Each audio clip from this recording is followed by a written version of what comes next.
We have already mentioned somewhat the problem of magnetism, but this evening it might be well to go a little further into this subject for certain practical purposes that may ultimately have a considerable bearing upon the practice of therapy in the modern world.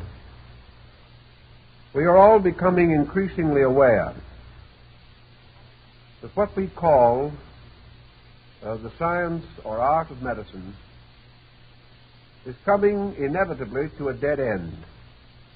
This does not mean that the physician will no longer be useful or that there will no longer be need for healing on various levels of human need. The dead end is a materialistic limitation upon the concept of therapy. It is not going to be possible to continue to lock from our consideration those parts of man's constitution which are real though invisible, nor shall we be able to indefinitely neglect an investigation of those forces around us which, though unseen, have a continuing effect upon our lives. It is astonishing that our researches in electricity have not done more for us in terms of open research into the field of electrical energy. We are still without an adequate definition of the word electricity itself. And we are certainly without an adequate understanding of the nature and substance of this energy.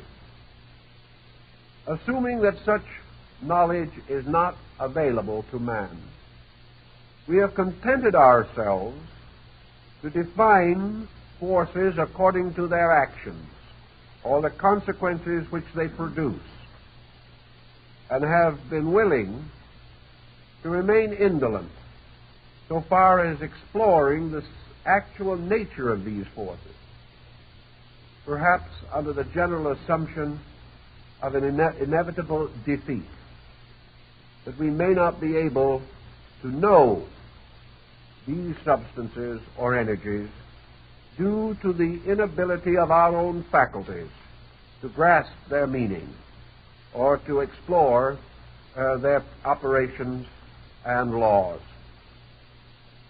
Yet from early time, men have intuitively sensed that which they were not always able to rationally describe or explain. And among these who have possessed intuition on this subject, a quantity of knowledge has come to be accumulated. This knowledge is largely true, but this is one of those so-called unfortunate truths for those who have held to such truth are themselves persecuted, humiliated, or ridiculed. Like Paul, they are births out of time. They belong to a generation of greater enlightenment than our own. Researches into the nature and substance of magnetism or related matter bearing upon this may be traced as early as the time of Pythagoras in the West, and was certainly known at a still earlier date in India and China. Yet it was not until comparatively recent time that any serious effort has been made to apply the principles set forth by these earlier thinkers to the living problems of modern man. One of the pioneers of this unfortunate truth of magnetism was the celebrated Anton Mesmer. Mesmer had an unfortunate personality, and this can often complicate the attainments of even the most brilliant and sincere person. Being somewhat of a controversialist, belligerent, and quick to anger, he brought down upon himself a great deal of unnecessary trouble in an area where there was sufficient necessary trouble to have occupied his time. As a result of his own somewhat theatrical bearing and flair, he opened himself to considerable ridicule and persecution. Yet substantially his findings have been sustained, and more serious, quiet, and demure persons have carried his work far beyond the degree which he had attained. Why Mesmer should have originally placed most of his essential concepts in cipher and code is not perhaps entirely clear. He may have had mercenary intentions, for he was not above such considerations. He may have decided that this type of information should be circulated only among those who were his students and to whom he would supply the necessary key to the code. Fortunately, of course, the code has long since been deciphered, and we are in fair knowledge of his essential findings. Mesmer advanced his principal beliefs in what are called 27 propositions. These unfold more or less sequentially his findings, and to read them is to recognize his indebtedness to the earlier works of Paracelsus von Hohenheim. There is also a legend that the mysterious Count Saint-Germain assisted Mesmer in the formulation of his doctrine. In any event, his findings were based upon the earliest concepts of magnetism that have descended to us from primitive peoples and from the oldest recorded time. It is not necessary for our purpose to examine all of the 27 propositions. But for sake of accuracy, I would like to read to you the first and second propositions, which I do think has a bearing upon our problem this evening. If I have any trouble in reading it, it's because I scratched it hastily, and I'm not always able to decipher my own cryptogram. But I will do the best that I can. His first proposition is, there exists a mutual influence between the heavenly bodies, the earth, and living bodies. That is what he calls his first proposition. The second is the extension of this to the field with which we are concerned.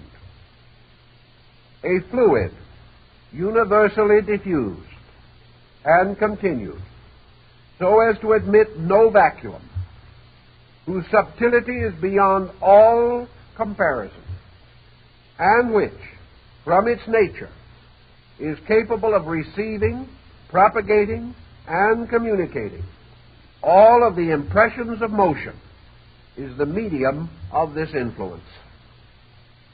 Now, these are his two basic propositions or hypotheses.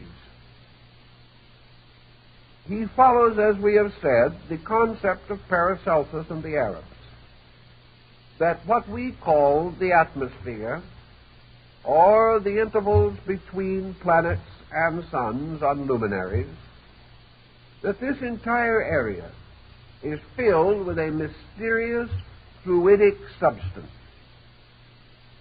This perhaps is the famous ocean of Thales, upon which he believed the earth floated. And according to him, earthquakes were caused by someone rocking the boat. Now this might again be closer to the truth than we know if we consider this field of magnetic energy motion. It is already suspected that seismic upheavals may be due to electric or magnetic causes.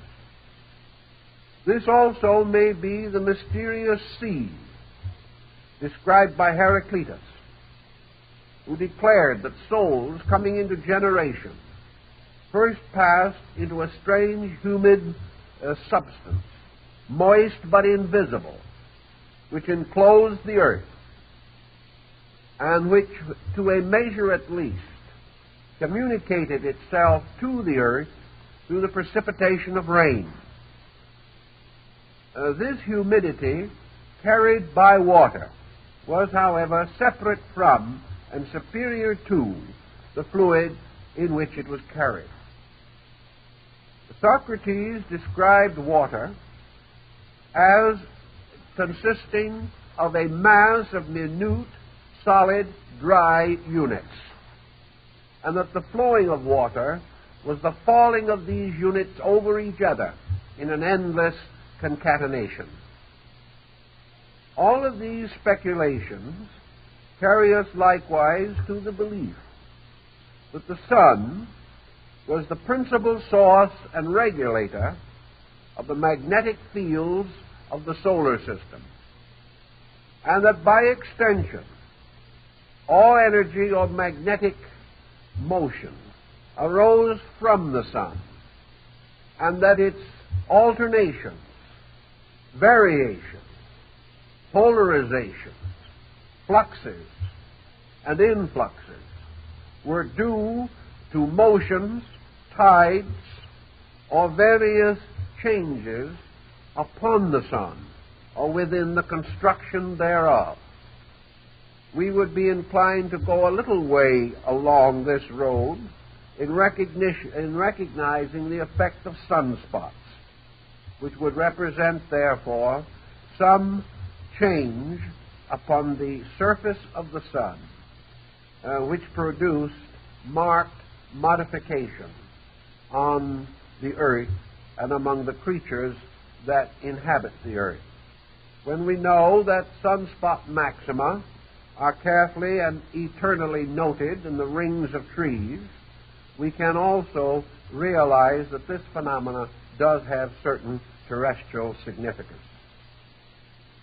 Mesmer then went with Paracelsus to the theory that as all forms in nature exist within this humidic magnetic field, that all these forms likewise have a magnetism of their own, have their own magnetic fields, which are subservient to that of the earth and the sun, and also are subject to a certain modifying negative influence from that solar light which is reflected from the surface of the moon, which forms a different kind of magnetic energy.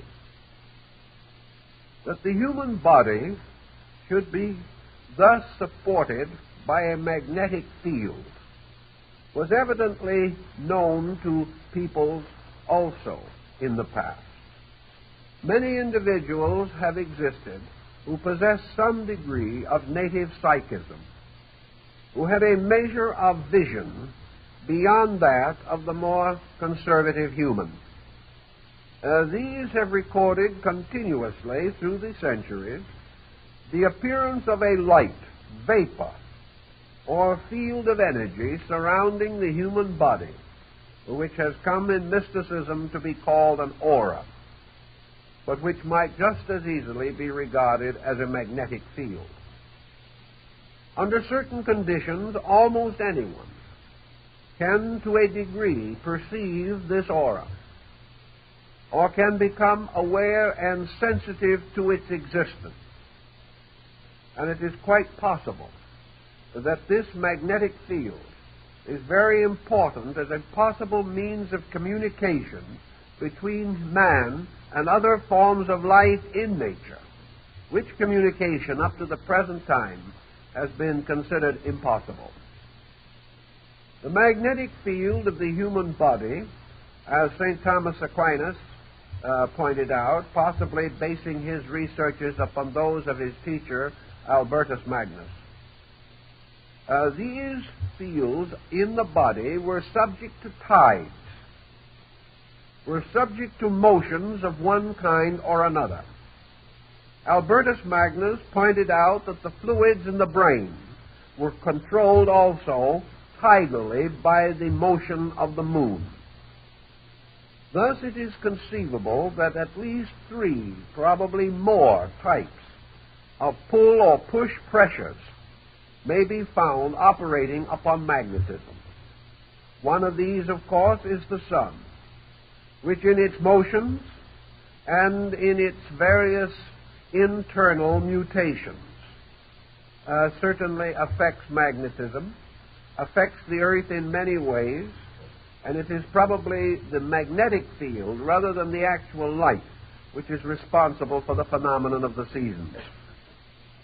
There is also a mutation or influence resulting from the reflection of light from the sun on the surface of the moon and its final descent to the earth. This type of magnetism has been noted to be noxious, and according to old magicians was used by sorcerers in the attainment of their diabolical ends. The third type of influence might arise directly from the earth itself, which has its own internal motions and mutations, and is subject, like all other living creatures, to gradual alternation of magnetic polarity. Thus we today recognize the 2 poles of the earth, one geographic and the other magnetic. The magnetic field of the earth has been considered to some degree. We are not entirely unaware of it, nor have we forgotten what the Chinese learned when they experimented with the compass. We know that magnetic currents of some kind do exist, but for some reason we have never directly attempted to apply them to therapy, except in the case of a few extraordinary and regarded as deranged researchers. The magnetic field of the body itself may therefore be similarly described as that of the sun, namely that it is a fluidic material. Fluidic to our comprehension, but probably not fluidic in its own nature. It gives the impression of a fluid, but it is far more subtle than any fluid that we know. I think Mesmer termed it fluidic because he perceived within the substance of it certain tidal motions, certain ebbing and flowing, which we associate with a liquid of some kind. But it might just as well be associated with these magnetic patterns, which seem to lie beneath the surface of frost pictures on a window pane. Mesmer was convinced that this magnetic material formed not only a natural field around man, but was to large measure the basis of a certain protection. In other words, a person in whom the magnetic field was strong and was normally sustained apparently had greater resistance against the dangers of infection or many ailments which might otherwise afflict us. The reference to contagion and infection is rather important. We must assume that all forms of bacterial life, regardless of their size or structure, are also magnetic units. This does not mean they have no other existence, but it does mean that anything that exists does possess magnetism as a means not only of its existence, but of its animation. Thus also, infection may be said to have a magnetic existence, and the corruption of flesh is a magnetic process, just as surely as we might regard it as the result of poisoning, blood poisoning, or something of that nature. If, therefore, a person's magnetic field be strong, it is quite conceivable that it would repel the magnetic fields of bacterial organisms, causing some degree of immunity, if not complete immunity. And there are numerous records which cannot be explained of persons immune to ailments, who may even be carriers of those ailments but will not be affected by them. There are also many interesting evidences and records, such as that referred to by Sir Kenelm Digby, one of the great physicians of the first Elizabethan period, in connection with wounds and the development of his remedy, the weapon saw, by means of which he was able to assist the healing of a wound by bestowing certain magnetic substances upon the weapon causing the wound. Such may seem to be highly exaggerated reports. Some of them probably are exaggerated. For once man gets hold of an idea, he is very likely to abuse it, particularly when it is so abstract that practical checking is practically impossible. In any event, however, the possibility of the magnetic field of the human body serving as a protection against evil is possible and quite probable. Also, that this magnetic field is further divided within itself, so that miniature fields surround all the principal vital organs and parts of the body, and that this magnetism moves in the marrow of the bones, and that it also flows through the nervous system. These points are worth noting. Mesmer himself directly associated magnetism with the nervous system, declaring that it definitely circulated through the body by means of the nerves, and that they contained within themselves this mysterious semi-fluid substance, invisible and entirely absent in the dead, but available in the living and controllable by those who knew how to operate the magnetic laws. Mesmer went still further in affirming that the principal source of derangements within the body might be claimed to have magnetic origin. He, of course, gives us some further moral suggestion, and others have also supplemented this, and we will come to that in a moment. We are dealing now merely with the mechanical aspect of the subject. Thus it would follow that the human being is not only subject to the law of nature, but is subject to the polarized activity of solar magnetism. Perhaps this is what Plato implied when he declared that the earth and its people pass through alternating periods of fertility and sterility, and that these periods correspond to the ages of the ancients. These periods may likewise correspond to the yugas of India, the divisions into various degrees of spiritual fertility with which the ancient Brahmins measured the duration of the world. In periods of sterility, as Plato points out, not only does vegetation and all of the natural qualities of the earth languish to some degree, but there is a marked deterioration in the life of human beings. In periods of sterility, he points out, there are not many great and true leaders.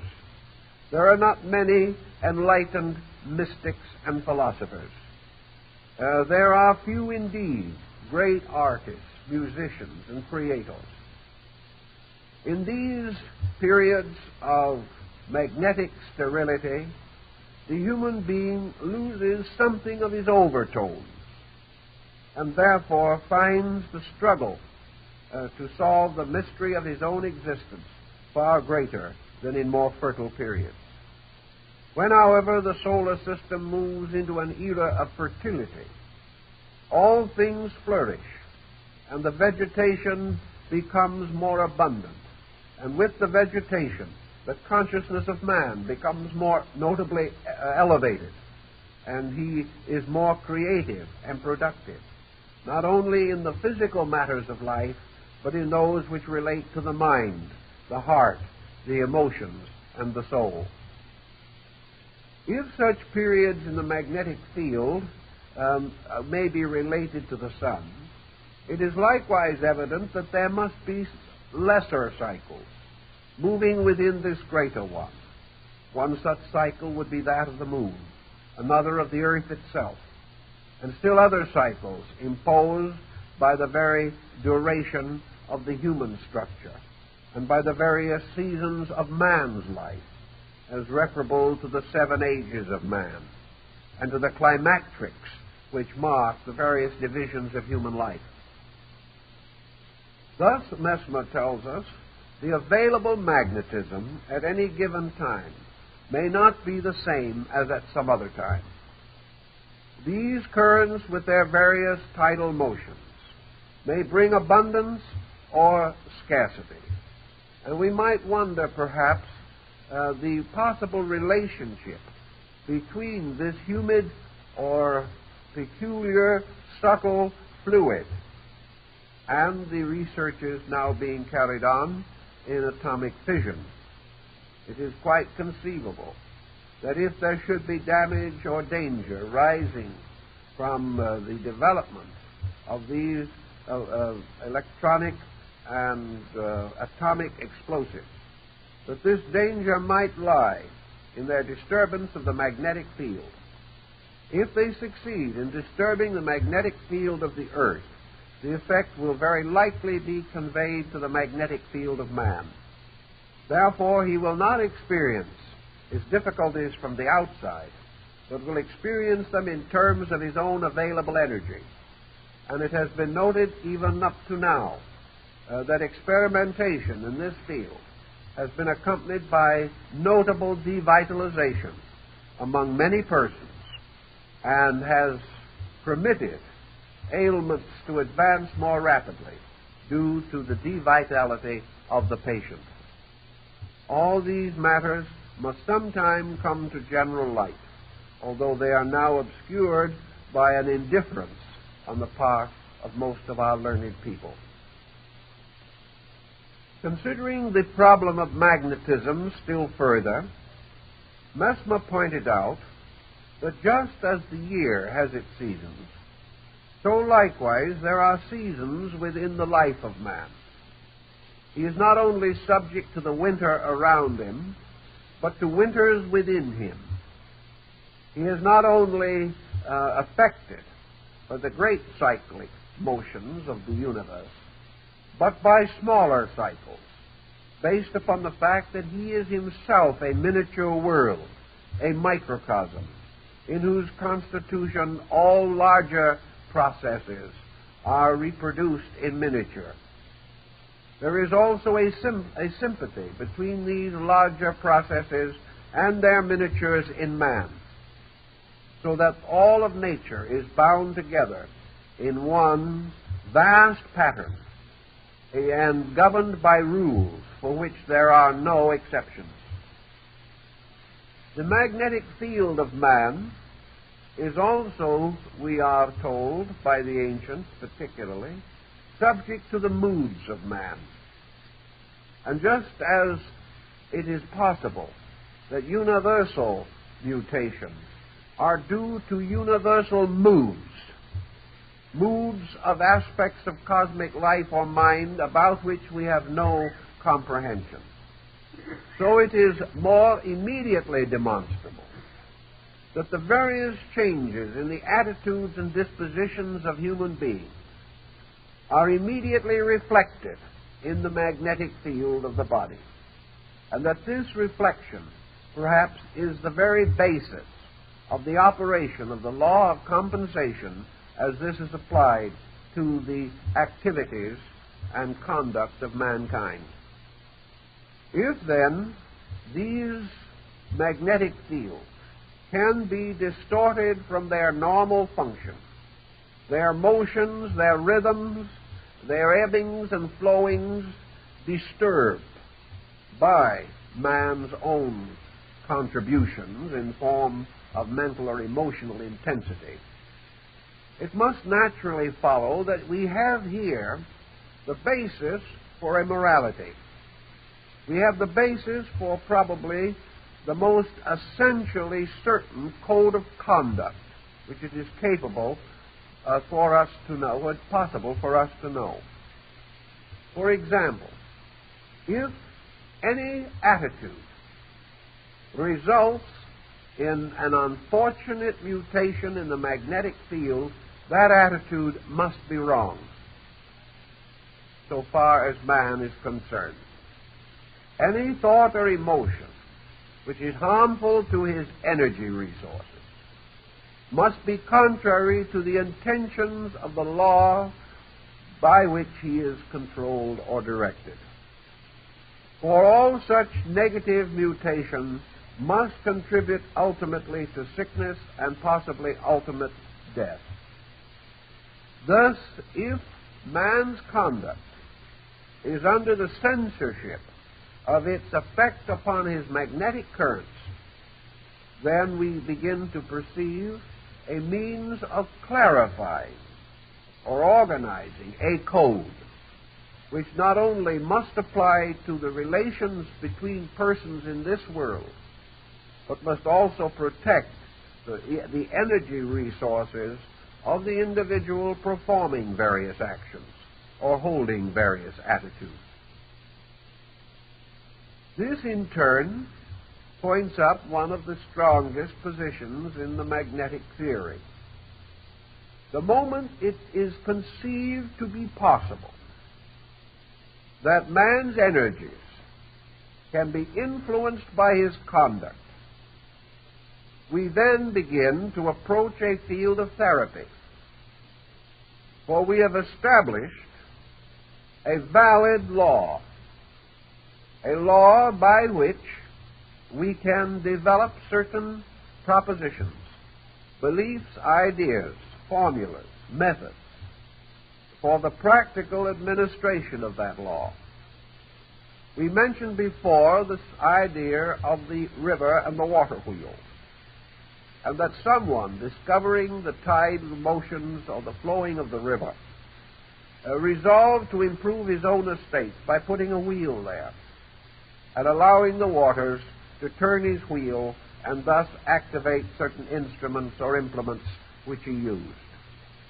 In the same way, once we become aware of the laws of magnetism, we are able to use this substance for certain advantages. These advantages, we hope, will not prove to be economic, but they can very definitely contribute to our well-being or to advance some form of our way of life. If these fields can be more thoroughly explored, we shall then begin to recognize a number of practical working solutions. Mesmer suggested a few, and based upon his concepts, we can point out his idea that each person having a magnetic field and two persons coming close together, if these fields are sympathetic, the magnetism flows not from one person to the other, but through both persons, creating thereby a sympathy or an ability to be near with comfort.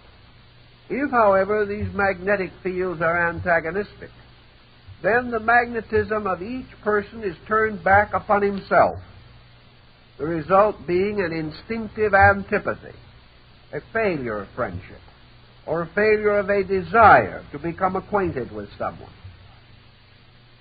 It is also suspected that so-called inanimate objects have magnetic fields.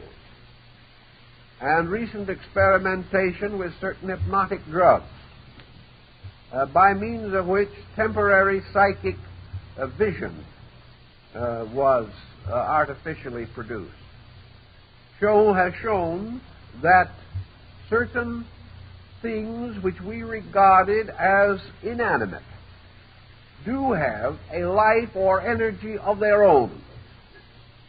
That therefore we may discover magnetism in rocks, that we may find it in wood even after it has been built into a table, that we will discover it in foodstuffs even after they have been cooked, that we shall find traces of magnetism everywhere, and that this magnetism may also be traced in terms of sound.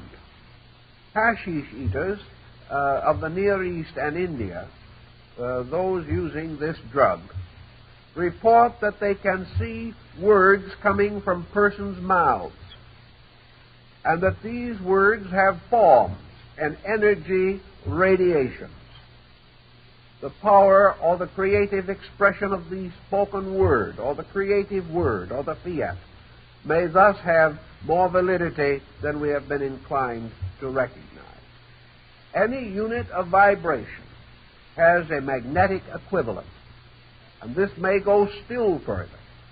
It is conceivable that ideas have magnetic fields, that archetypal patterns, whether in nature or in man, are magnetic, that dream experiences are more or less sustained by magnetic energies, and that many very subtle things are actually magnetized in one way or another. Paracelsus pointed out the magnetism of geometric forms, patterns, and solids. And other experimenters have found the magnetic emanations related to color, and have also been aware that colors create certain areas of conditioning within a magnetic structure. So does music. And practically every expression of art has its magnetic equivalence. Thus the subject, which seems to start as a rather small and perhaps highly specialized one, develops gradually into a large and general theme.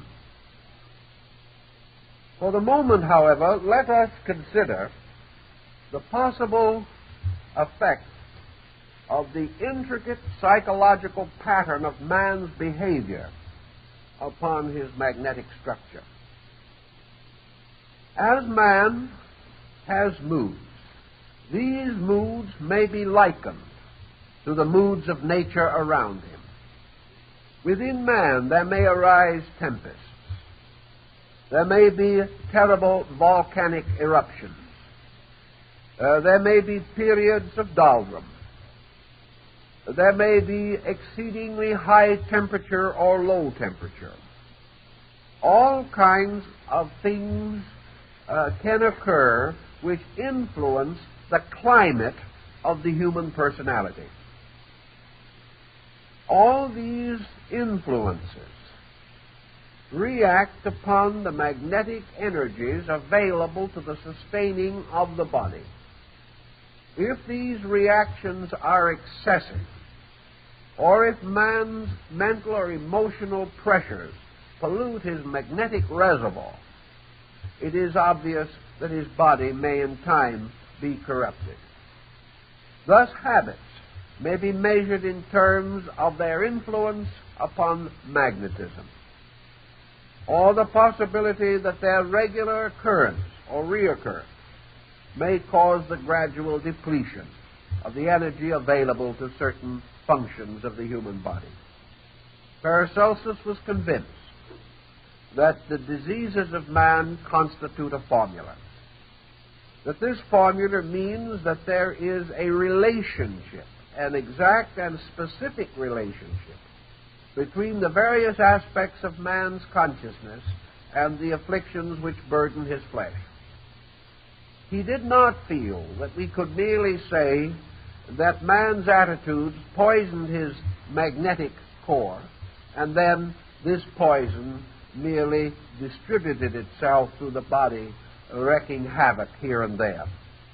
He held that each attitude has a particular effect, and that this effect in turn will be symbolically set forth through a particular function, process, structure, or organ within the human body. Thus, all intemperances of all their complex and diversified orders and kinds may be directly related as causes of ailment, and the appearance of certain ailments may thereby, by reverse procedure, bear witness to certain intemperances in the life of man, whether these intemperances are recognized or not. Out of this thinking has come a doctrine which is somewhat reminiscent of that of the Indian yoga, namely that salvation for all things lies in non-interference. The moment man blocks or obstructs the processes of the universe, he is sick. If this sickness does not immediately affect his body, it affects his emotions, causing him to be unhappy or to suffer, stressed or strained, these likewise being forms of sickness. Man, therefore, must, in the greatest degree possible, maintain the harmony of those attributes of his own nature by which the fields of energy which surround him can be over-influenced. The old mystics reported a considerable color symbolism in the magnetic field, and this has been sustained by the findings of Dr. Kilmer. It is therefore possible to say that the moods of the individual result in color mutation in the magnetic aura or energy field.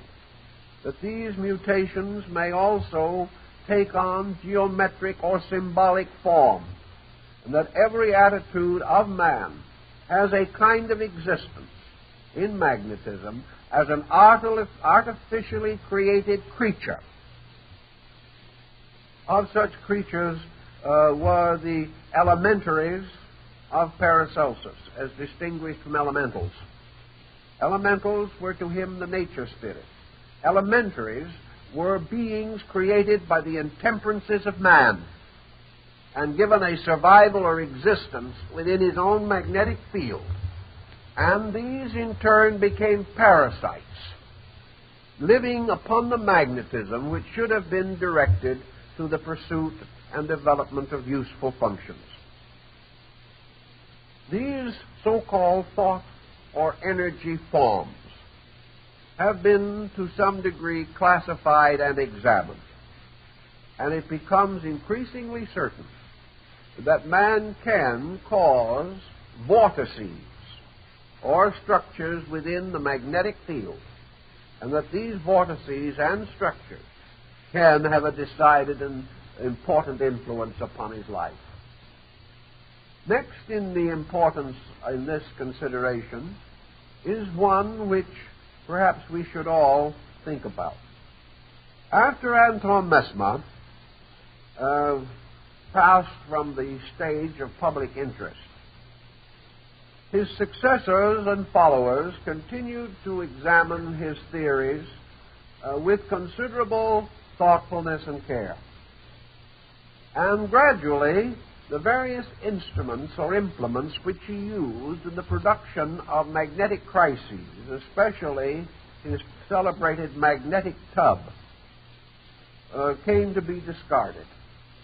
It was evident, as pointed out by the French Academy in the last quarter of the 19th century, that no such implements were necessary, that magnetism required no devices, required no machines for its operation, that it could be most successfully operated by the simple action of the human will, and that where this will was directed, the magnetic currents could be mutated or cause to change their general course and direction.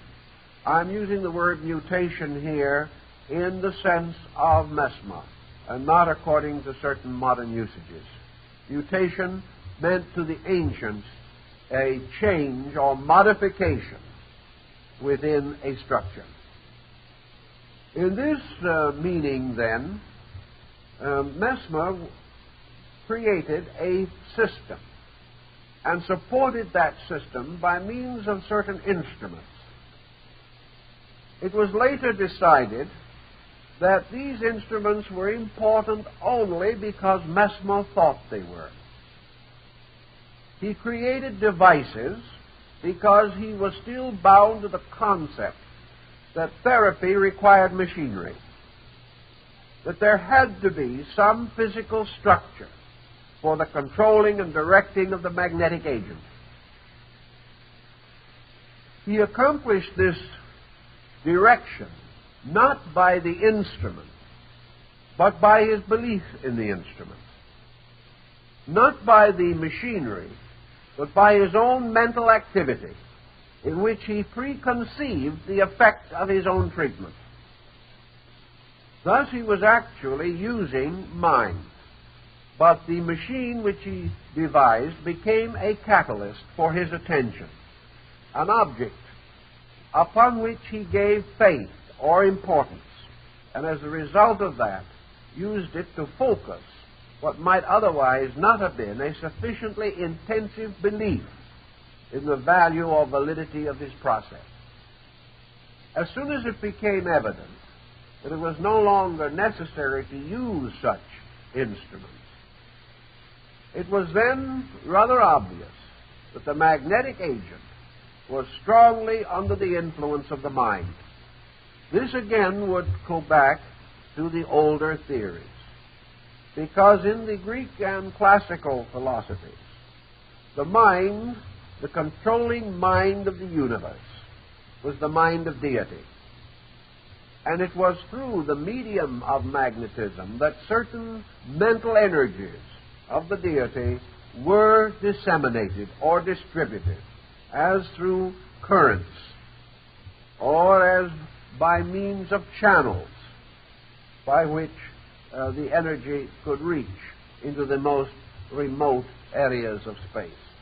Magnetism assumes that this energy is not strictly free-moving, that while it is everywhere and in everything, it is channeled, and that within space itself are certain processes or channels by means of which the free motion of energy retains a form or a kind and is not dissipated. We have the same concept today, for in broadcasting a radio program, we know that the program does not pass in its visible or audible form from the sending station to the receiving station, but that it is transformed into waves of energy, and that these waves of energy retain their own organization. They are not like another drop of water dropped into water that is instantly dispelled. Rather, it seems as though they might be drops of water dropped into oil, where they remain isolated and retain their own form and structure. Or perhaps we can liken them to the grooves on a phonograph record.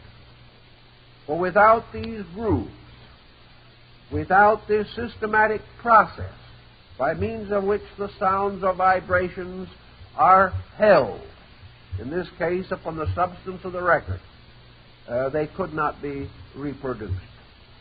Thus, in nature, the magnetic substance also supplies this medium of carriage, and later became associated with the great so-called medium of science, the hypothetical substance, ether, which was used without much understanding to explain other mysteries still less understood.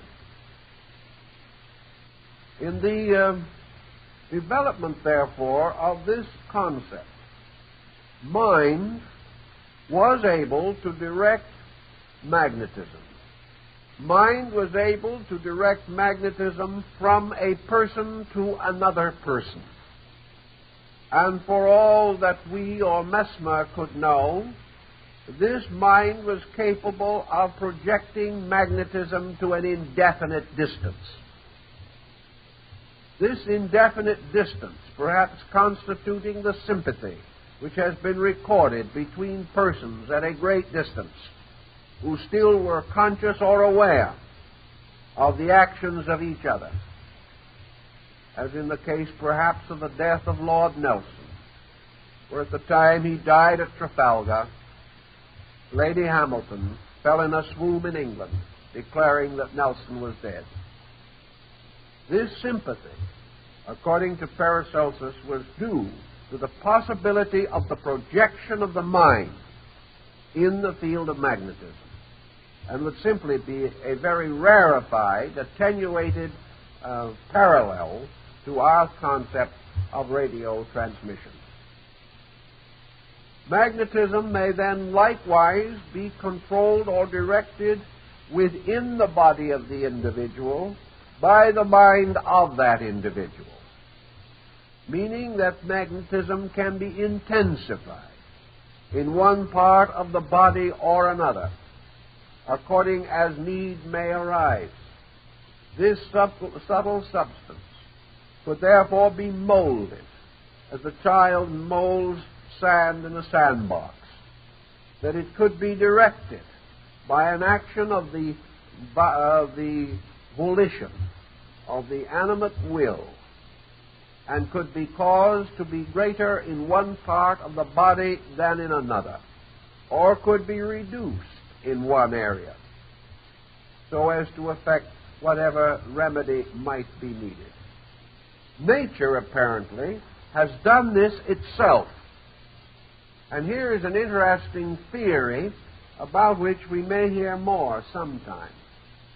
If volition, consciousness, and mind are the peculiar agents by means of which magnetism can be drawn, then in all probability nature has set up pain mechanism for that purpose. In other words, pain causes acute awareness. Pain causes the individual to turn his attention upon the area where the pain exists. Pain accompanies many forms of injuries, and pain seems to be a subconscious, natural remedy by means of which healing materials are drawn to the area with the attention of the sufferer. Pain sets up a local voice, a local vibratory rate, and to this area with which we have become peculiarly aware through pain, energy has a tendency to flow. As an example of the truth of this particular point, we can mention that hypnosis will cause the person to be unaware of pain in an area, or become aware of a pain in some other area where it does not exist. Therefore, pain is essentially a mental phenomenon. This phenomenon, furthermore, has to do with the need of energy. And wherever this pain occurs or is set up, the person gains a greater awareness of that particular area. In the old researches, the simile is to the man who hits his thumb with a hammer, that instantly magnetism moves into that area. Actually, for a moment, the individual forgets himself and remembers only his thumb. His consciousness centers upon his thumb. And with the center of consciousness moves the energy or magnetism. Therefore, a very heavy congestion of magnetism containing necessary elements of energy gather at this point. As the pain resides, the individual becomes less aware of this particular area and is no longer conscious that it is giving him trouble. Other things besides pain can cause the gathering of energy. If these other things are not relevant, if there is no real need of energy in the area to which it is suddenly drawn in an exaggerated way, it will set up tension or hypertension. We know in the pharmacopoeia that there are certain medications which, if taken by healthy persons, will make them sick.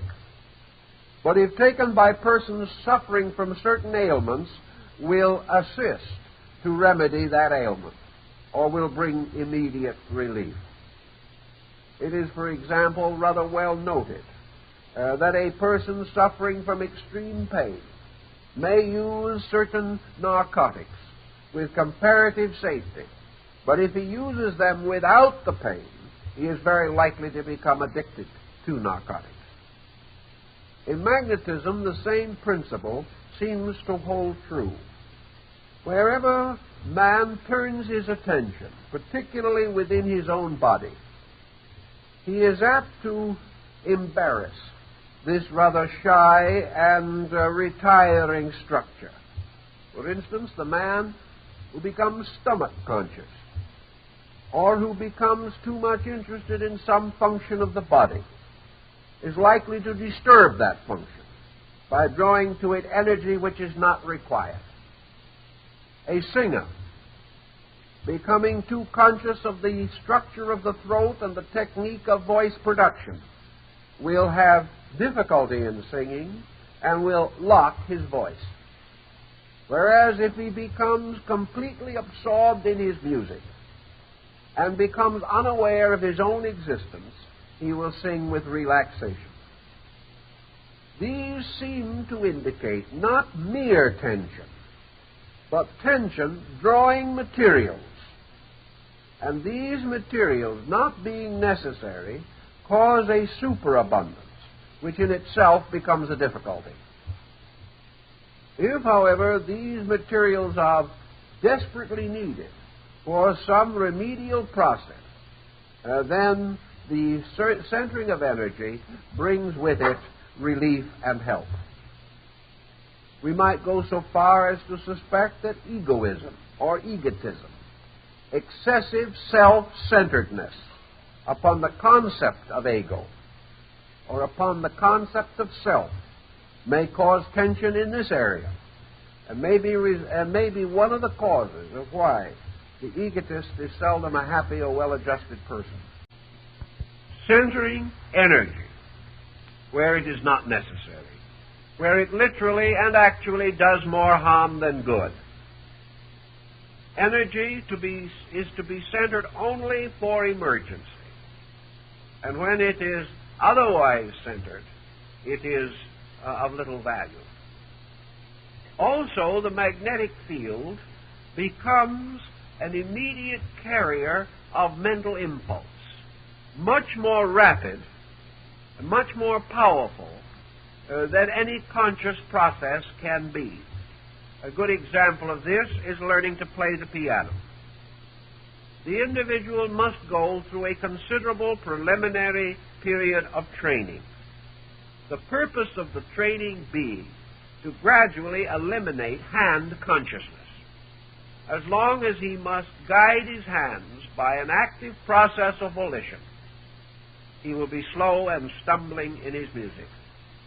When, however, he reaches the point where the hands react automatically to the impulses of the mind and will, so that they become comparatively unknown to him, but serve him effectively, then he becomes a more satisfactory artist.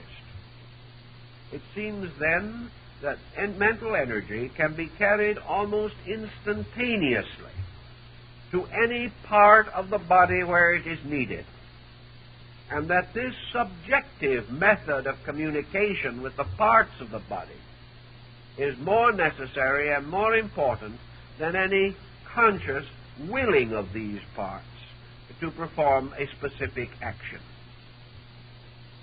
The next point, again, follows from these, and that is that the mind, being able to direct energy, is subject to certain limitations and infirmities of its own, by means of which the direction of energy may be wrong or may miscarry. Or, in the case of the magnetic healer, there is always the possibility that a preconception of the nature of the ailment, a faulty diagnosis, a demand for the use of energy in a certain way may bring the patient difficulty rather than improvement. It is therefore true in this as in all other things that the energy field of the patient must determine the patient's need and not the intellectual attitudes of the physician. This is subtle and takes away from the field some of its most interesting aspects. We are curtailed in our glorious privilege of exerting mind over matter. We are no longer set up as arbitrary determinants of what others need. We have so long attempted to diagnose by formula, by tradition, by precedent, and by certain schools of technique, that it has not occurred to us that the magnetic field of the patient is a living diagnosis at all times. You may remember, of course, the charming story, Caesar's Column, by Ignatius Donnelly. In this story, which anticipates the progress of man into the future with something of the spirit of Edward Bellamy, but perhaps not quite so optimistic, an invention is described resembling a watch, which the individual can wear as he would a watch, and can look at it whenever he feels like it, look at his watch and say, a little bilious today.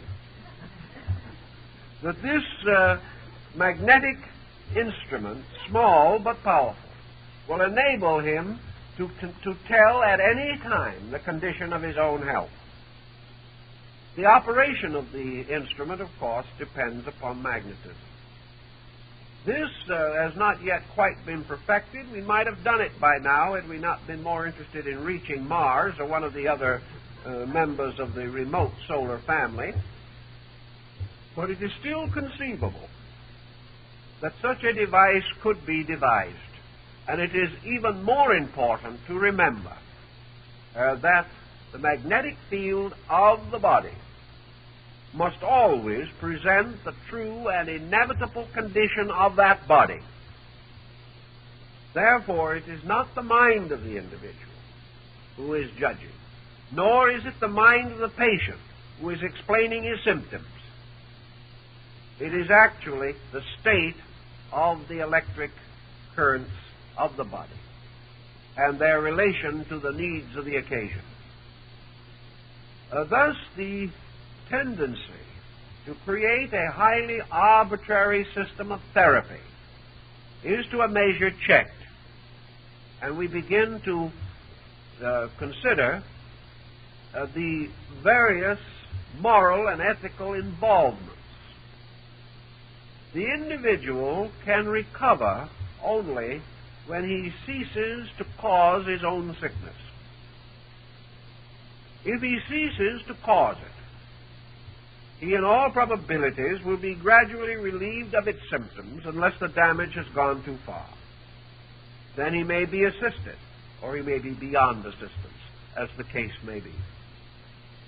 But certainly the condition of the body is the result of a certain psychic pattern pressed upon the body by what Bemy calls a seal, the seal of the composite archetype of the character itself. The magnetist approaching this has only one of two or three courses open.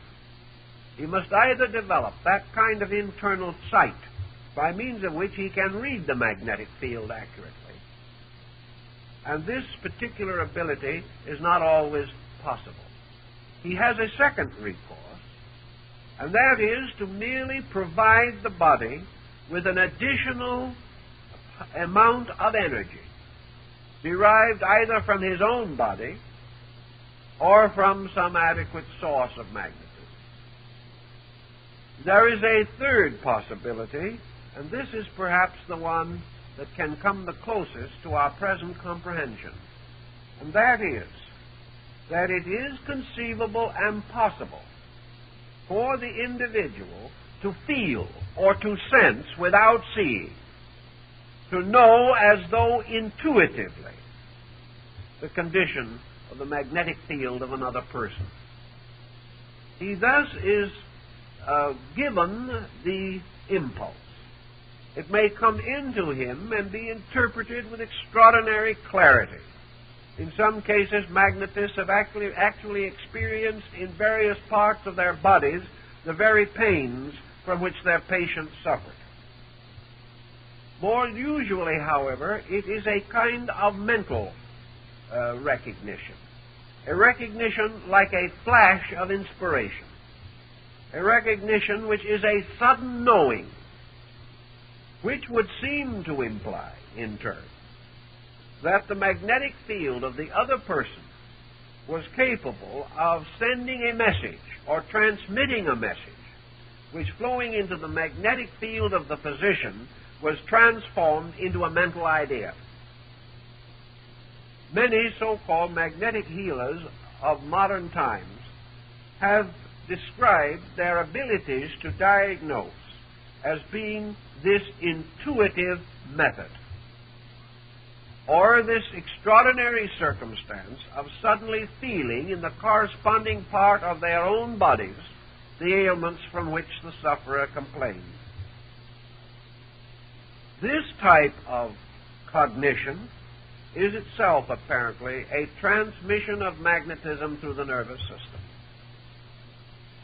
The next interesting phase of our problem begins the study of what can we do to take the place of thinking in order to control by the mind or by some attribute of consciousness the function of the magnetic field, either our own or someone else's. Early in the 19th century, it was pointed out that certain broad, general attitudes seemingly caused broad and genuine changes within the magnetic structure.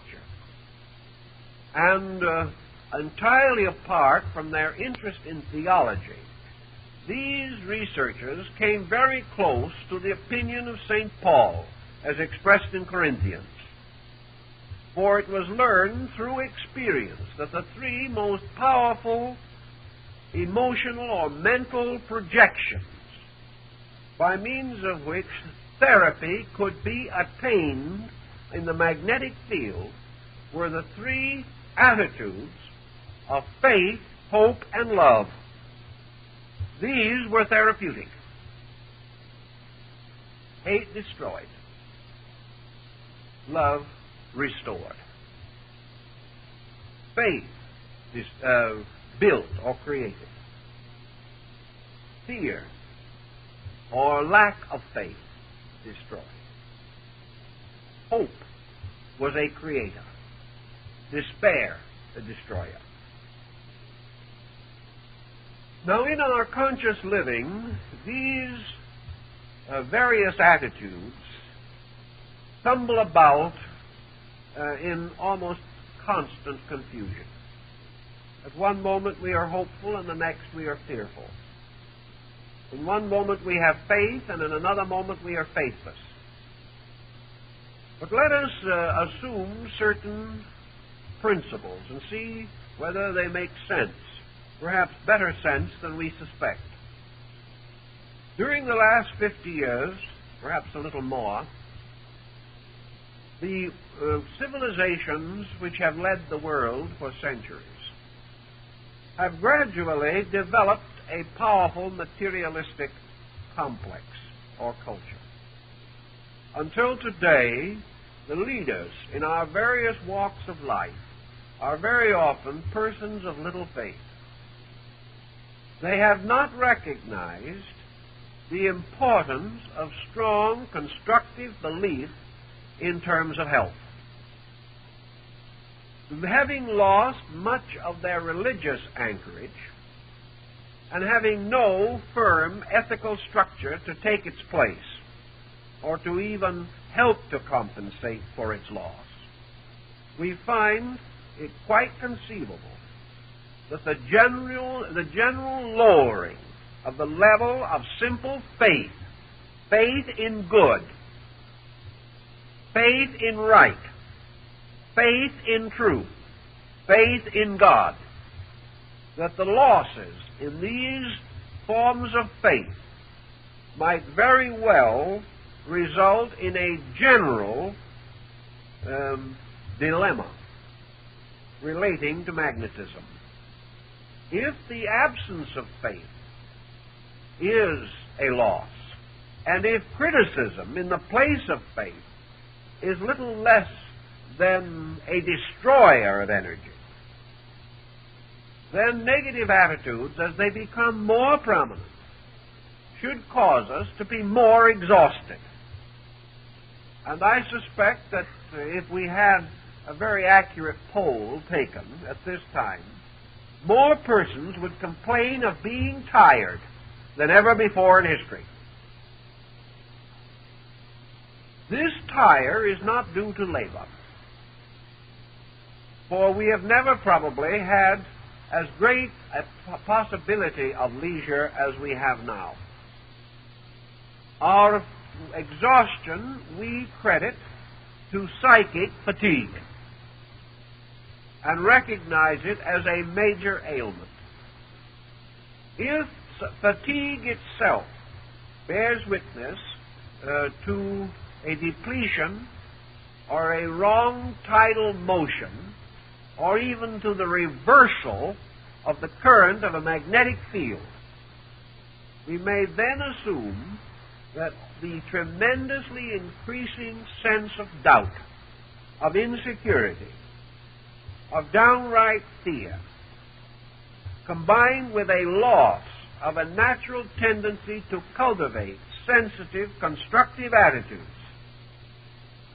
that the direct machinery by which our attitudes affect our flesh may be through the magnetic field. We may also assume that a collective magnetism, where millions of persons holding certain negative attitudes create a common dilemma, might go so far as to affect adversely the magnetic field of the planet. For we cannot assume for a moment that man suffers alone. We have to also assume that his negative psychic and emotional attitudes affect the other kingdoms of nature around him. And we are even now concerned with various circumstances resulting in loss of harvests, in the failure of trees to bear good fruit, in the failure of many natural processes. We have assumed various causes, but it is possible that among these causes will be found the general inertia or depletion resulting from the collective effect of our own attitudes upon personal and earth magnetism. This may sound far-fetched, but it is no more far-fetched than the radio sounded 100 years ago, had anyone dared to discuss such a possibility. We are in an age where we are becoming aware of the sensitivities of life around us. This awareness must open us to considerations of substances and facts not hitherto regarded as legitimate or important. If then hope, faith, and love are therapeutic attitudes, it becomes evident that we have a scientific reason for faith. We have the proof that faith developed in man at some remote time because he intuitively recognized the need of faith. That faith came not from the imposings of the clergy, but came originally from the interior need for comfort. Not spiritual consolation alone, but simple physical comfort. That the individual then began to organize these primitive impulses to the formations of creeds and codes. This we can accept. But because all primitive peoples make use of various magical forms involving the control and directing of magnetism, even now, we may suspect that they were aware of the important facts. We talk of the importance today of a good attitude. We think of it, however, largely as a platitude. We have the feeling that if we have a good attitude, other people will like us better, that we will be more popular. This is no doubt true. But is this friendship that results from better attitude merely based upon this external situation, or is it based upon the change in the magnetic field which can be intuitively recognized by others?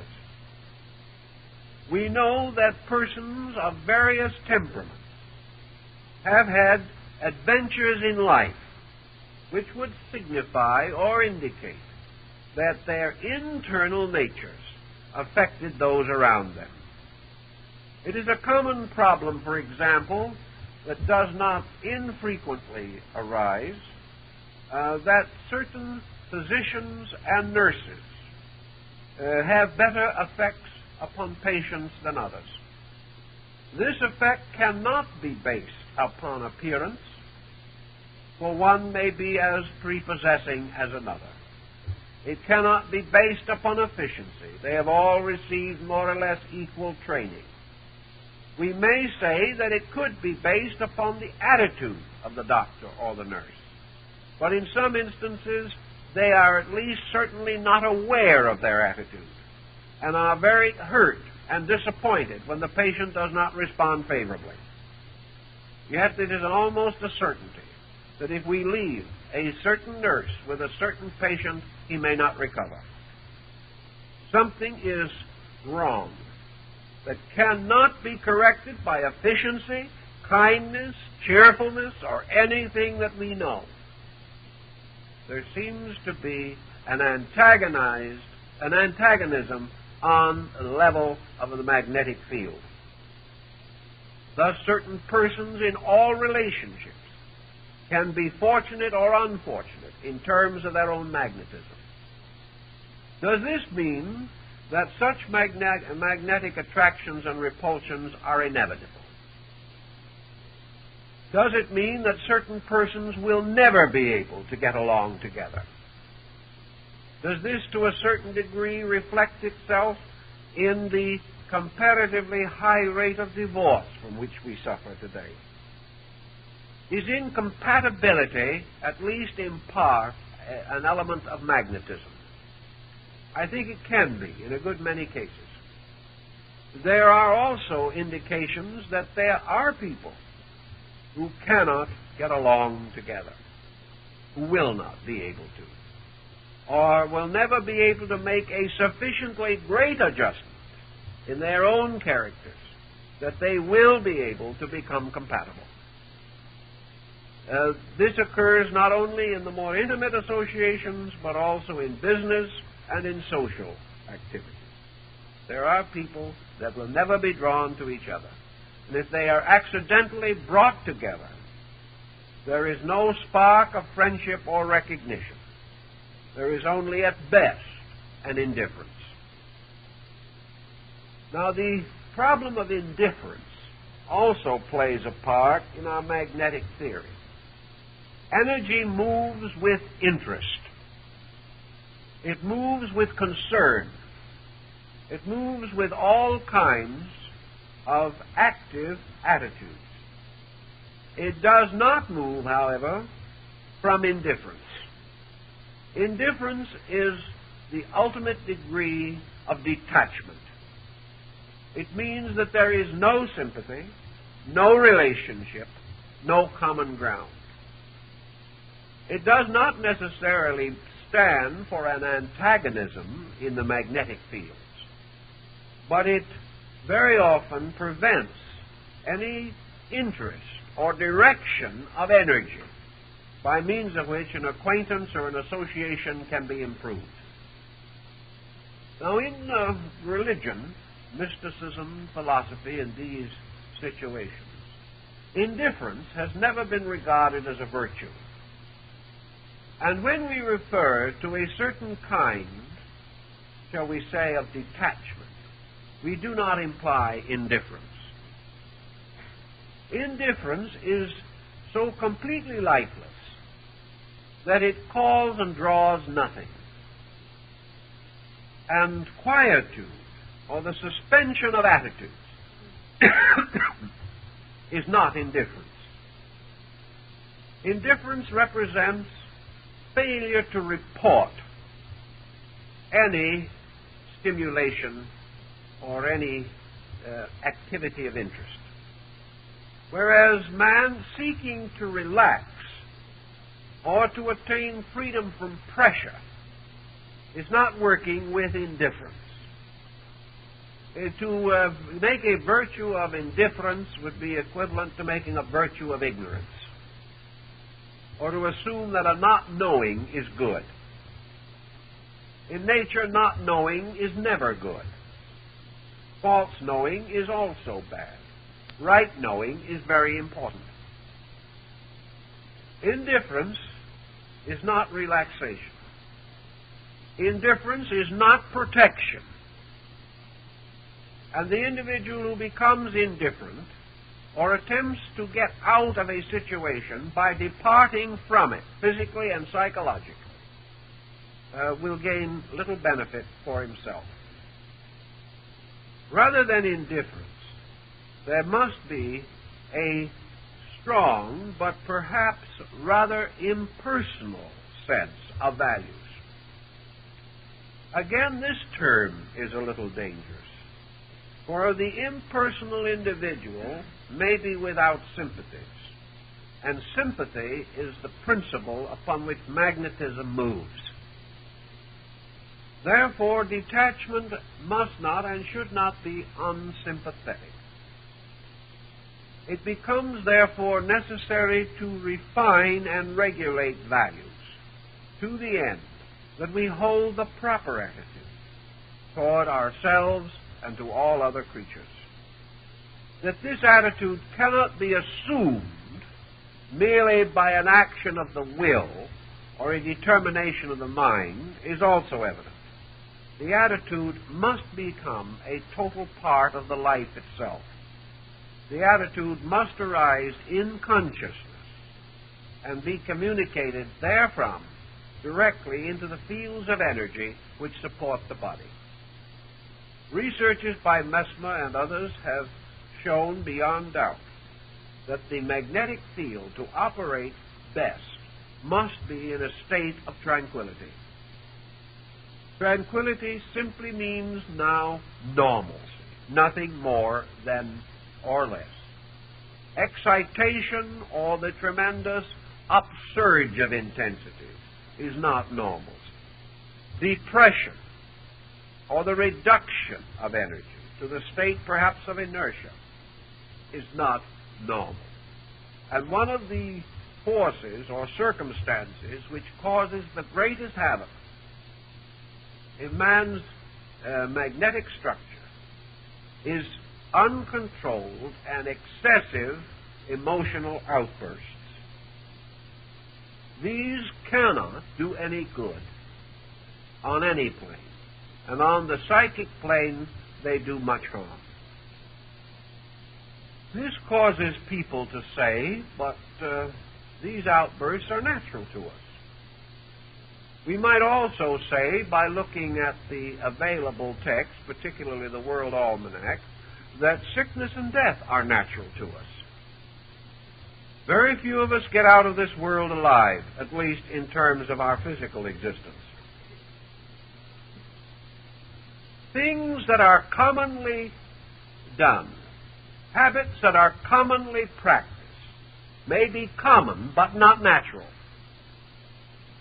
And we would not be in the difficulty we are in today if things commonly done gain virtue by the common doing. They do not. Things done badly never become a virtue, even though every other living being does them that way. So everything which causes explosion in the energy fields of the body will have an effect similar to an explosion in the earth, or to the explosion of a bomb, such as was dropped at Nagasaki or Hiroshima. These explosions cause tremendous cataclysm, and in our energy field, they are nearly always followed by intense depletion or depression. After one of these emotional outbursts, the victim simply says to his friends, neighbors, and enemies, "I feel terrible." Tired out, worn out, and ashamed of himself. This type of attitude, again, represents the waste of energy. And as energy is life, the waste of it is bad, especially bad when this waste, as in the case of an excessive outburst, immediately reacts upon the body, injuring its fabric, and thereby hastening its ultimate dissolution. In the same way, excessive grief, excessive worry, and fear cause immediate damage, and all irrational or unreasonable attitudes that are unsympathetic, critical, defamatory, attitudes which are known in conscience not to be right, all have been proved to be magnetically bad. It then seems to be indicated that health to the individual can be very often greatly changed or helped by his own ability to direct energy. Man is not yet so completely endowed with understanding, self-control, organization, the ability to remain fair and reasonable and temperate in all his attitudes, that he is able to escape all of the ravages due to the, we will say, the corruption of his magnetic field. He can improve, however. Death is said by Milton to be the last great enemy, and it will probably be the last to be overcome. But man may certainly enjoy better years and have a greater sense of security as he gradually and in an orderly manner and according to his ability unfolds temperance within his own nature. By so doing, he reduces the wear and tear of life to its possible minimum so far as he is concerned. In this respect, likewise, we recognize that certain attitudes, having certain effects and results, may be associated in the correction of various ailments of the body.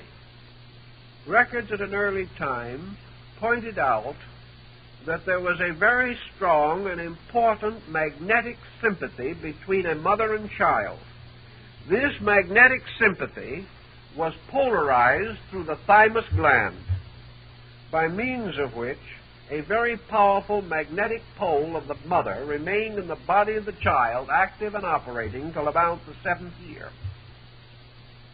Up to that time, maternal concern for a child can have greater effect and more immediate consequence than any other period of life. And there are definite cases in which a mother, confronted with a child desperately ill, has practically brought that child back to life by the immense concentration of its own devotion upon that child. There are also cases by reverse action, for it is by the sensitiveness of this gland that the child is psychically aware of the most secret emotions and thoughts of the mother, and may therefore be subjectively affected. It is in this case particularly important that the parent maintain, so far as is possible, a good attitude, a peaceful and tranquil attitude, at the time in the life of the child when the parent is most tempted not to have such an attitude due to the burden and pressure of the occasion. Thus, we may say that parenthood becomes a great test in magnetism. And we can't expect too perfect results, but any improvement will be appreciated by all concerned. Because the child at that time, bound through the thymus gland, is practically like an identical twin with the mother. And almost any thought or emotion of the parent will move into the child's mind. The child at that time is far more receptive to these thought and emotion pressures than to any word or visible example which the parent may give.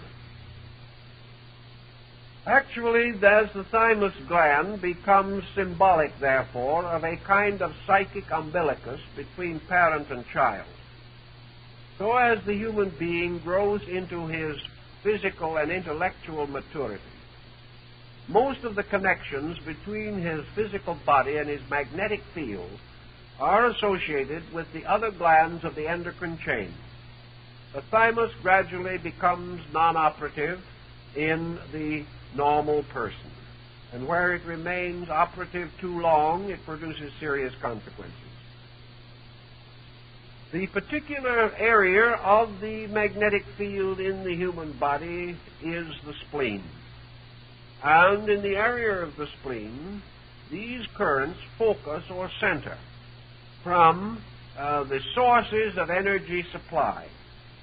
From the spleen, they form their own central dynamo and begin to radiate outward to form the magnetic field of the body. Most of this magnetism is therefore centered, as we pointed out before, in the abdominal area. And from this area, it spreads. Depletions of energy may therefore be most immediately recognized in digestion, assimilation, and excretion. And the effect of tension, stress, or negative mental and emotional attitudes upon these areas is particularly notable. For among the first indications of tension is the disruption of the digestive procedure. To restore that, again, is to release or break down tension areas. In another phase of our problem, the magnetic healer is sometimes confronted with an obstruction or a blockage in the flow of magnetism to one part of the body or another. Such obstructions may rise from several causes. They can be psychosomatic, for each part of the body, as Leonardo da Vinci pointed out, has a certain relationship to all other parts.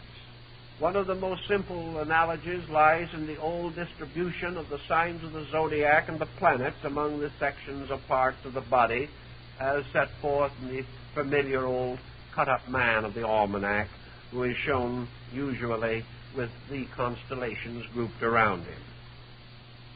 This association, however, can be carried to much more intensive and definite degrees.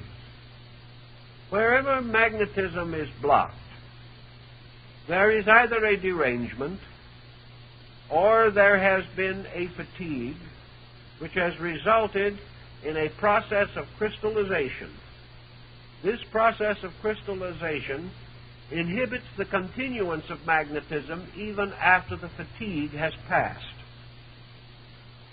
This means that to meet this kind of a situation, special pressures or concentrations of magnetism may be necessary. As many obstructions in their earlier states are not attended by much noticeable pain, that type of warning which we find in connection with the outer surface of the body, wounds, scars, boils, and things of that type, this type of warning is not available. There is, however, always some kind of warning. And the most common warnings are failures of processes, such as digestion and assimilation, minor disturbances of the heart, sense of tension, nerve, or stress, the gradual loss of the use of a member or part, or the failure of its function in the general biological economy. Wherever such situation arises, the magnetic healer has the tendency to try to exaggerate temporarily the current of magnetism in the body of the patient. Thus, we must assume that a successful magnetic healer must have considerable magnetism available to him. If his own supply is highly limited, or if he is unable to form a channel to the general source of magnetism, he will not be successful long, or if he is, will deplete himself and perhaps wreck his own health. Experimentation is the only way in which the magnetist can determine the degree in which he can expend energy with safety. Also, of course, as energy is expended, as in all the habit processes of nature, it is apt to increase.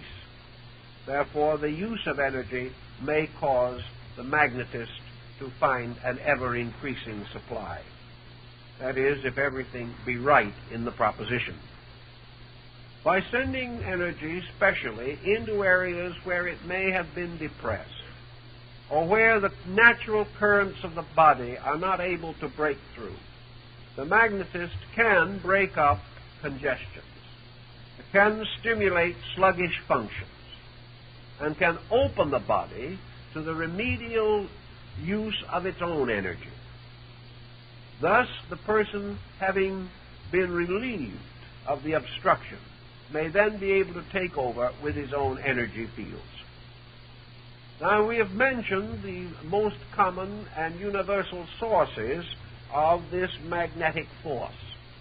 We might, however, point out that there are certain other sources which can be and are important to the individual. One of the most common and familiar of all sources of magnetic energy is respiration. For by means of respiration, energy is taken into the body and is distributed by the heart through the entire arterial circulation. Another important source of energy is nutrition. We are not certain that direct exposure to the sun is as good a source of energy as was once supposed. The present tendency is to regard this as not the best form, and it is frequently accompanied by fatigue, and too much exposure seemingly causes certain structures or materials in the body to be stimulated to an exaggerated degree. The best sources of energy, therefore, arise from the mixture or the normal life of the person. In our normal living, under normal conditions, we have certain resources supplied by nutrition, by respiration, by light, air, and sun. We also have certain relaxations and repose, and it is during the period of sleep that the magnetic field does most of its repair work upon the ordinary wear and tear of the day. If the person, therefore, lives a relatively normal life, his energy supplies will be reasonably adequate, or will respond very quickly to any form of specialized therapy. Today, the problem of normal living is becoming a very serious one, and most persons do not feel today that they are living normal and contented lives. As a result, there is continual depletion of energy without adequate replenishment. One of the processes of the body, of course, which requires a great deal of energy, is the support of the intricate structure by means of which the mind operates upon the brain. This energy requirement is much greater than that necessary for the use of a pick and shovel, but a more refined type of energy is required. And as this must be refined from grosser forms of energy, it is evident that the refined part will not be as great in quantity as that from which it was refined. Thus, the need for the control and direction of energy resources, particularly at different periods of life, failure to adjust adequately and properly to the changing pattern of years, can result in serious energy depletions. Having once come into a general understanding of the theme or subject under consideration, we can practice in a simple and ordinary way a great many health-promoting procedures. We can, for example, watch against such intemperances as may be corruptive of energy. We can control to the best of our ability mental and emotional excesses, and also negative mental and emotional attitudes. We can seek for that tranquility which is normalcy of function. Every sacred book of the world has preached man's interior peace. This inner peace does not mean stagnation. It means adjustment with life, acceptance of the will of heaven, the recognition of Tao, which in Taoist philosophy becomes a kind of cosmic magnetism, or a universal energy which moves through space through the fields of the magnetic currents. If, as the result of certain specialized problems, we may have certain attitudes, the magnetist will tell us there are things we can do that will help. One of the ways in which magnetism has been controlled, particularly in Asia, is through visualization.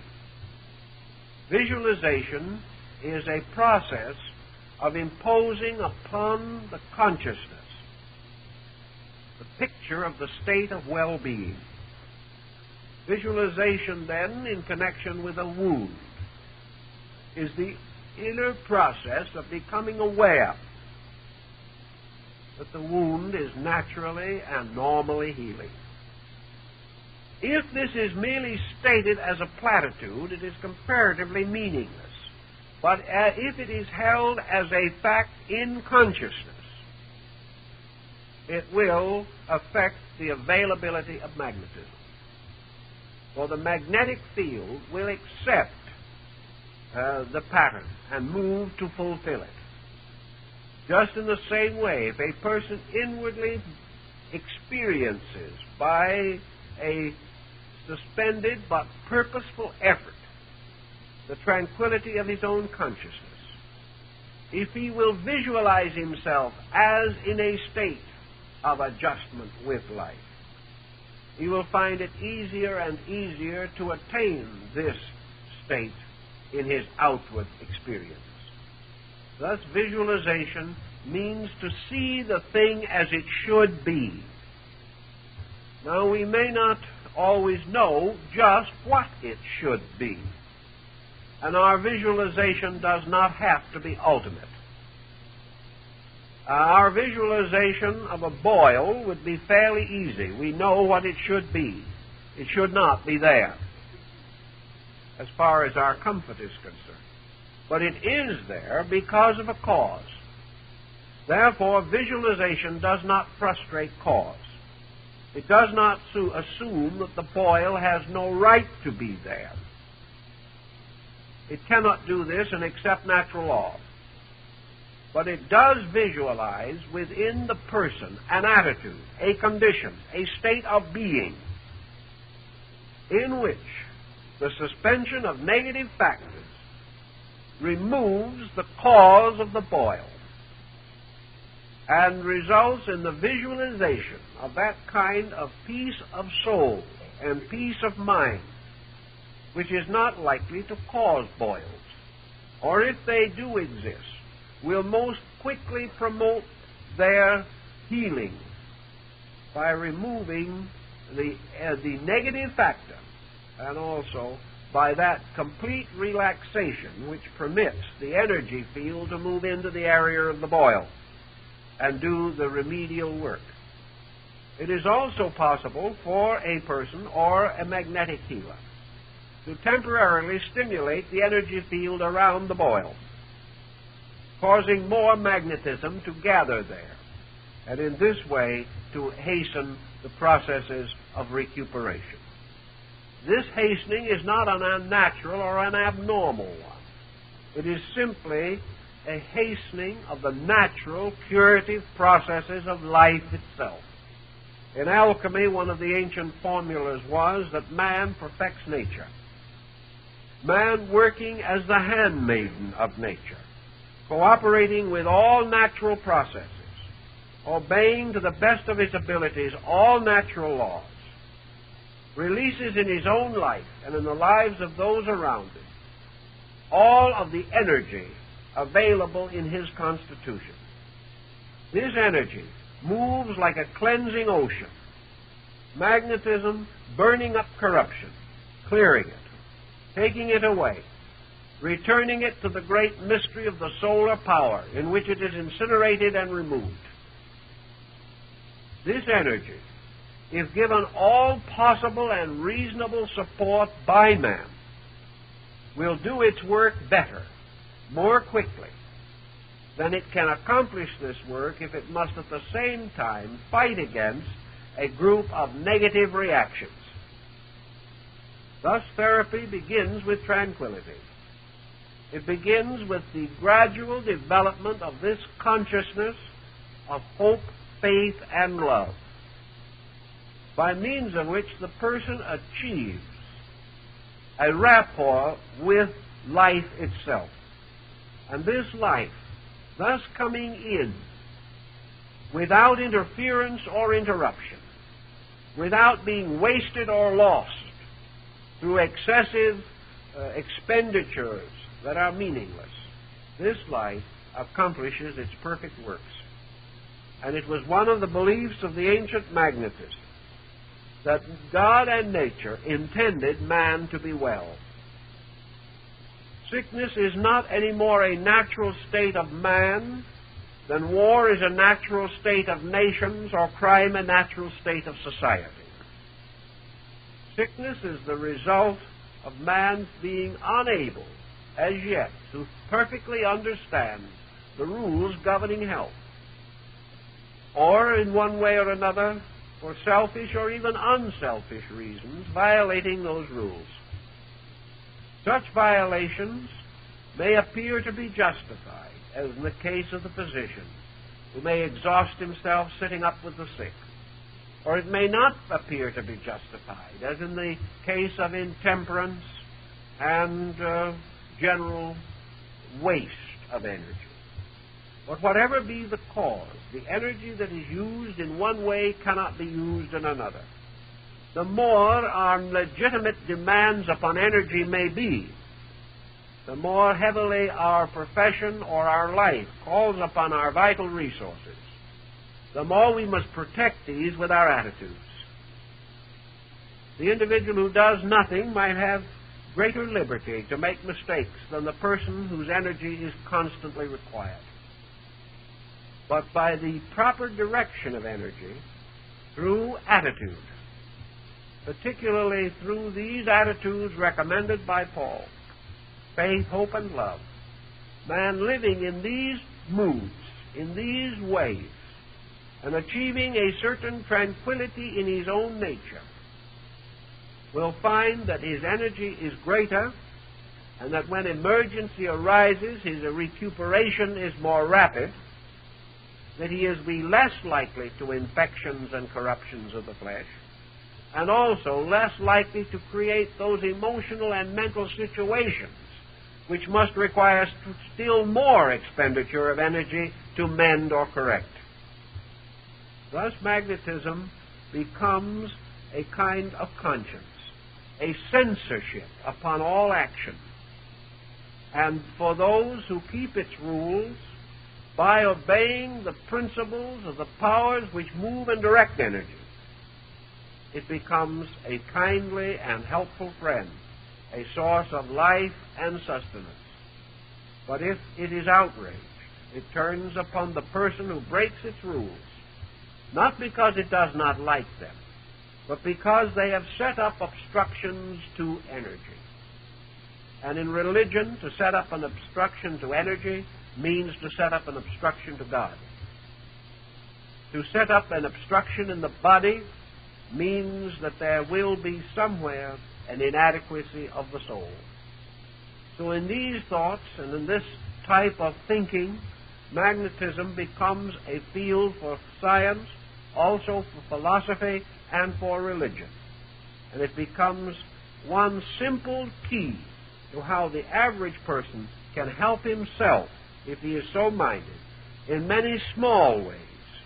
And if he can do this successfully in many small ways, he may prevent part, at least, of the need for having something done in a big way. As often these small causes contribute together to some serious consequence, so the correction of small mistakes will help to maintain the grand economy of the complete person. Well, I think our time is up, and that is all we can do for this time. Now we're going to give you 2 weeks' vacation on Wednesday evenings. And then we're going to start a new series here, which I hope will prove of general interest to all of you. I don't have a program of the series at the moment, but I know what they are about. We're going to deal with the problem of the mandalas, the meditation disciplines, diagrams, and symbols of Eastern peoples, as these are used in various religious, philosophical, and mystical researches, conditions, and devotions. And we believe this will be one of the most interesting series we've given, so we hope you'll all be there. And we thank you very much.